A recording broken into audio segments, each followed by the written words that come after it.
काटे वाला कोई नहीं छै, हमरे करे ले पड़े छै। करे वाला घर में सब, लेकिन कोई नहीं करे ले चाहे। कते करबे एक नाम करते करते थक जाय छी। हलिया कटहर लिया, एकर छै बढ़िया से सब्जी बनेबै। कते से लावलिए? अरे कते से लावलिए? खरीद के लावलिए ये। आ कटहर लावे से पहले एक बार सोचलिए कि घर में तेल मसाला छै कि नहीं छै। बिना तेले मसाला के कटहर बने छै। अल्लाह कते मुश्किल से तकरा कटहर लाइन के देलिए ये। और खुश होना चाहिए ए के जे तेले मसाला नहीं छै, केना बनेबै?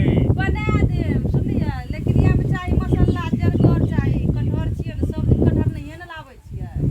तब तेलो जरगर देबै, सब मसालो सब देबै, तब कटहर के सब्जी बनत बढ़िया। तो हमरा तेल मसाला लाब के दियो, हम बना देब। आइए बनेबै काल बनेबै? अरे आइए छुट्टी छै, शाम के बना न लेबै यो। तो हमरा तेल मसाला लाब दियो, सुनलिए, हम बना देब। आ देखै छियै काम कते छै करे ला हमरा। जाओ तेल मसाला के व्यवस्था करबै। आनि के देलकै कटहर जाइ छियै। हलिया तेल लाइन के देलो। एतना टा तेल से की हेतै? अरे के जितना टा तेल से की हेतै? मरचाइ लाब के देलियै।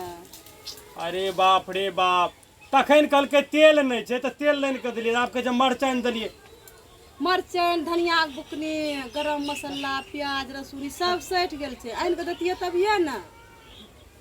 बाप रे बाप, एगो कटहर के सब्जी बनबै के लिए एतना चीज एकरा चाहिए। ए यो बिना मसाला के नहीं होइ छै, सुनलिए न। आनि के दिया, ओना अच्छा नहीं बनत त कहबै अच्छा नहीं बनेलकै। ठीके छै, सब कुछ है एमे। की सब लेलियै ये? अरे जे बतेलिए रे से लेलो हमें। जे यहाँ बतेलिए सब सामान में छै। धनिया तो भूलिए गेलियै ले ले। अरे खोल के न देखियो, धनिया भूल गेलिए। एमे मिर्चा छै, गरम मसाला सब छै, लेकिन धनिये नहीं लेलियै। तो धनिया यहाँ कहलिए रहले ले।